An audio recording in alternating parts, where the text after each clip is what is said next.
When we first picked up the distress signal, no one believed it could be real. The Icarus, a colony vessel lost more than 80 years ago, was officially declared disintegrated during interstellar drift 3 decades ago. But there it was, a short-range, encrypted Federation signal repeating one phrase. Requesting assistance. Atmospheric breach. Life support critical. Repeat. The beacon was old, predating modern encryption, but authentic. Faint, flickering, and coming from the edge of a dead system orbiting a black dwarf star. There was no reason for any ship to be there, especially one like Icarus. We were a recon salvage team, unofficial, underfunded, and mostly forgotten. The Mercy Jane was barely spaceworthy, a repurposed medical frigate with more patches than plating. But we answered the call. Some of us were driven by duty. Some by curiosity. Some, like me, by guilt. We reached the source in 36 hours. No other vessel in sight. And there it was, the Icarus, adrift in slow orbit. Lights flickering. Hull intact, mostly. No signs of weapon damage or external trauma. The docking procedure was rough. Her airlock was unresponsive, requiring a manual override. I led the boarding team, Captain Soraya Malik, Engineer Renshaw, Med Officer Thorne, and myself, Systems Officer Elias Ward. The moment the airlock opened, it was like stepping into a sarcophagus. The air was thin, cold, and metallic. The hallway lights were barely functional, creating long, flickering shadows along the frost-covered bulkheads. Renshaw whistled. Feels like a haunted house. Thorne snapped back. You ever seen a haunted house with 6,000 frozen colonists on board? We moved deeper. The internal layout hadn't changed. Decks A through D were still mapped in the original structure: habitation, cryogenics, command, and cargo. But the whole ship was wrong. Not damaged. Not decayed. Just wrong. The Icarus was too silent. Not just in the vacuum way. Something deeper.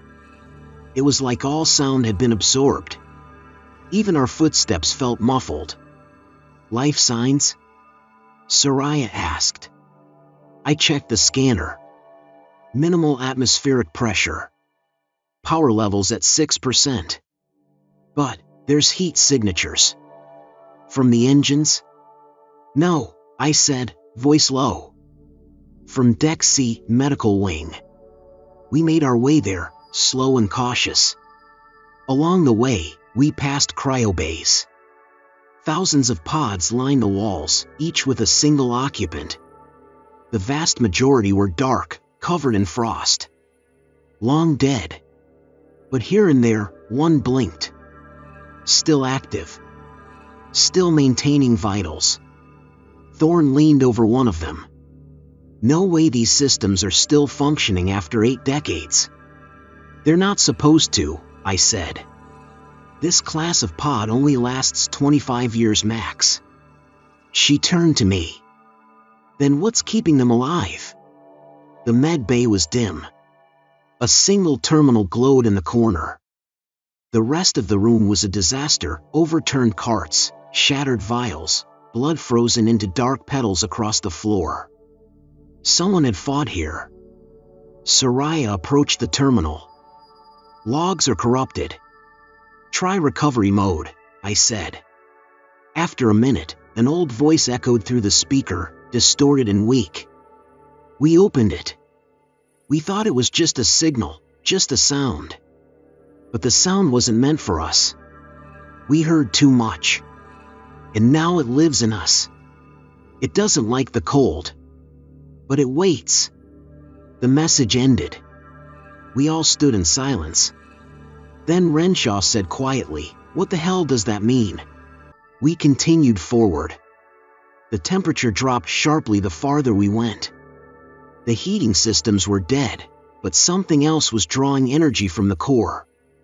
My scanner confirmed, Nearly 80% of ship's power was being rerouted to a single location, the observation dome. Deck A. We rerouted through the command center. The bridge was intact but locked. The doors were fused together. Renshaw cut through with a plasma saw. Inside, we found the captain. Or what was left of him. He was still in his chair, held upright only by the frost that encased him. His face had been peeled. Not cut or burned, peeled off like a mask. His fingers were fused into the control console, blood crystallized like spiderwebs across the screen. None of us spoke. Not even Soraya. But the main console had power. I booted it up. Dozens of entries flooded the display, each with the same subject line. Do not listen. The logs were encrypted, but the final one was audio only. It autoplayed. A voice, familiar, calm, female, spoke softly. It's here with us now. We're all hearing it. We hear it even when there's no sound. Especially when there's no sound. The silence is its voice. The cold keeps it weak. But we're running out of cold. It sings in our dreams. And when we wake, the song continues. Thorn whispered, "Turn it off." But it had already stopped. We should have left. Right then. But Soraya wanted answers. And we were already too deep. We reached the observation dome just before the hour mark. The air here was warmer. A slow pulse vibrated through the walls, like distant thunder. Or breath. The dome looked out onto the dead system, nothing but the black dwarf and a scattering of asteroids. But in the center of the room was something we didn't expect. A person. Standing. Alive. A woman in a tattered uniform, eyes shut, facing the window. She didn't move, even when we called out. Thorn approached slowly. "Ma'am? Can you hear me?" The woman opened her eyes. Her pupils were gone, replaced by a slow, swirling black void. She smiled. Not kindly. Not human. And then she spoke, not aloud, but into our minds. "You came so far. To hear the song." My knees buckled. Behind her, the glass dome began to crack, from the outside. She stared at us with those void black eyes. Not seeing, feeling. Behind the glass dome, something vast and slow moved in the darkness. Not a ship. Not an asteroid. A presence. The woman spoke again. Not with her mouth, but through us. We are not the first to hear it. But we are the first to answer. Soraya raised her rifle. "Identify yourself." The woman's face twitched, lips curling into a mockery of a smile. "I was once Dr. Maeve Islington. But I dreamed too long." And with that, the glass cracked louder, this time, visibly. A fracture spread like a spiderweb behind her. She didn't flinch. Renshaw pulled me back. "We need to go. Now." But I couldn't move. I felt her inside my head, not words, but shapes. Memories I never lived. A sky with 3 moons. Blood floating upward. Screams in a language made of echoes. It was Thorn who snapped us out of it. She triggered the emergency pressure lock on the dome door. The shield slammed shut, severing visual contact with the woman. But we could still hear her, in our heads. Too late. You've heard it now. And it knows you're listening. Back on Deck C, Soraya was the first to break. We seal the dome. We leave. We nuke this ship into its component atoms. "No one's going to believe us," Renshaw said, panting. "What do we even tell them? A sound infected the crew?" "It's not a sound," I said, still shaking. "It's a signal. A mental pattern.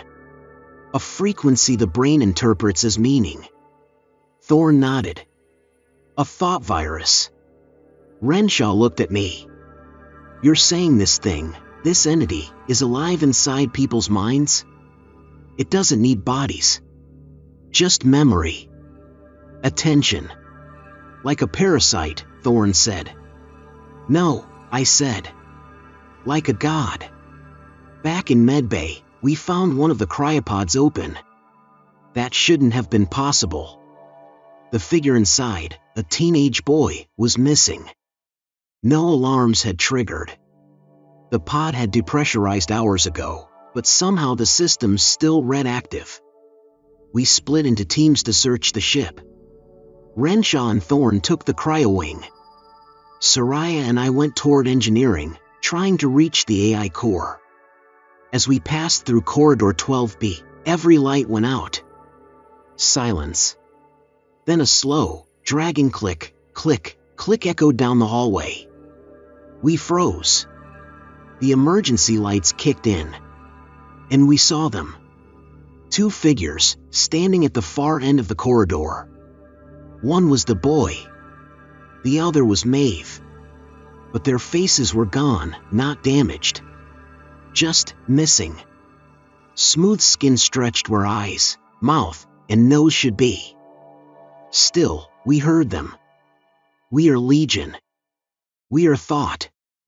You opened the door. Soraya fired. The bullets passed through them, no blood, no impact. They didn't flinch.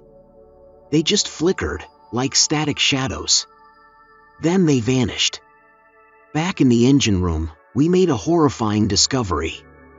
The ship's AI, Deadless, had been intentionally fragmented. Someone had broken it into subroutines, isolating each one in separate systems. Why? To prevent it from speaking. One remaining core was still operational, barely. It blinked red. I interfaced manually. Query, I typed. What is happening on this ship? The cryopods were empty. Bodies were missing, not escaped, but transformed. The walls near the pod chamber pulsed softly, not with light, but a subtle distortion, as if the metal itself had begun to breathe. We ran, hearts pounding, weapons drawn. The comms flickered with static, and in that static, words. Not spoken. Not recorded. No longer passengers. Now, vessels. We found Renshaw in Corridor 9A, curled into himself, whispering fragments of someone else's dreams. His eyes were wide, pupils blown out. He didn't blink. Renshaw! Soraya knelt beside him, gripping his shoulders. Come on, stay with me. His lips trembled. I can hear the stars thinking. And they remember us. He wasn't wounded. No visible trauma. But something inside him had fractured. Thorn was gone, vanished from comms, no trace. We pulled Renshaw to his feet. I took his side. We need to finish this. The core, it's the only chance. We descended to Deck D, the reactor chamber. The last stable systems were under our control. For now. But the closer we got, the less real things became. At first, it was the walls, bending where they should have been straight. Then, our shadows stopped matching our movements. And then, the voices. Not human. Not alien. Just familiar in the worst way possible. Voices of people I remembered, but who'd been dead for years. My sister. My childhood dog. My own voice, pleading with me, you've already given it a name. Now it lives in you. Soraya grit her teeth and kept moving. Renshaw staggered beside us, sweat freezing on his forehead. We reached the core control panel. I typed in the failsafe manually. Every key press echoed with increasing delay, like the ship itself was hesitating. Soraya looked at me. Is this going to be enough? I didn't know. There was a sound behind us, a wet dragging noise. We turned. Thorn stood in the doorway. At least, what used to be Thorn. Her face was glassy smooth, stretched over something wrong. Her arms hung too long. Her smile was too still. But her voice was her own. You don't understand. You can't kill it. Because it's already after the end. I stepped between her and the controls. You're not Thorn. I was. But I listened too long. And now, it's so quiet in here. You'd be surprised what grows in silence. Soraya didn't hesitate. She shot her. Once in the chest. Once in the head. Thorn collapsed, but didn't bleed. Her body dissolved into black dust and static, crackling into the floor. And then the reactor alarms began.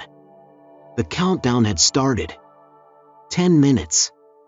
Renshaw collapsed. I caught him. He won't make it out. Soraya gritted her teeth. We launch him anyway. But the escape pods had locked themselves. The ship was resisting. I can override it, I said. But one of us has to stay behind. Soraya looked at me. I expected her to argue. To say no. But instead, she nodded once. We take it out together. She set her rifle beside the console. Sat down. You know, she said, I joined the Salvage Corps because I wanted peace. No war. Just wreckage and old ghosts. I laughed. Well, we found the ghosts. The reactor rumbled. But before the final sequence could trigger, a voice filled the chamber. Maeve. Projected through the screens. Her face flickering in data streams, her words cutting straight into the mind. You tried to destroy what you never understood. The walls dimmed. The lights inverted, casting shadows that fell upward. You think memory is a weakness. But it's the seed of eternity. I shouted over the noise. You don't exist. You're just a signal. I was a signal, she said. Now I'm a story. Told again and again. In dreams. In fear.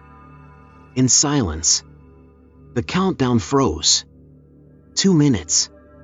I felt it then, not pain, not fear. But familiarity. I remembered standing here. Not now. Before. A loop. Endless.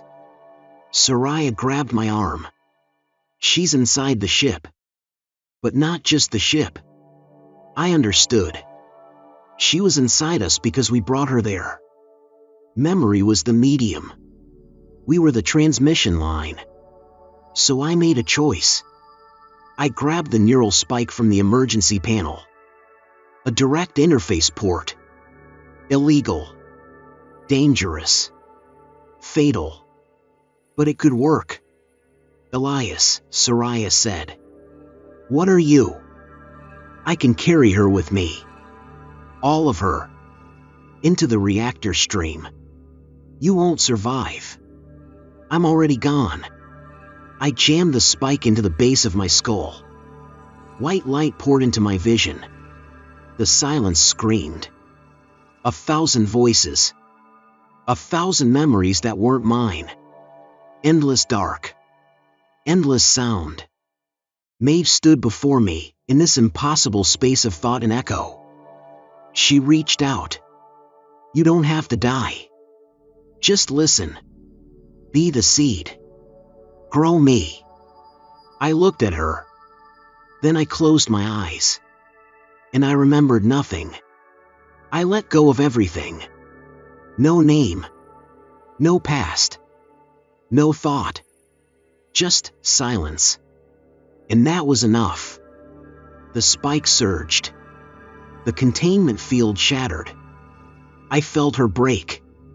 The signal shattered inside me, torn apart by neural overload and feedback loops. Outside, Soraya watched the chamber light up in cascading white fire. The ship tore apart from the inside out. A burst of silent energy bloomed in the dark. The Icarus was gone. They found Soraya 5 weeks later. Her escape pod drifted into a mining lane near the Vanderbilt. She had no memory of what happened. She gave her name, rank, and then nothing else. Psyche Val came back clean. Except one thing. Every time someone asked what happened on the Icarus, she would pause. And then say, "What silence?" But in the dark corners of sleep, across quiet mines and distant colonies, children sometimes wake crying, saying they heard a song. A soft, cold song, sung from beneath the stars. And when asked what it sounded like, they all say the same thing. It didn't sound like anything. It felt like remembering.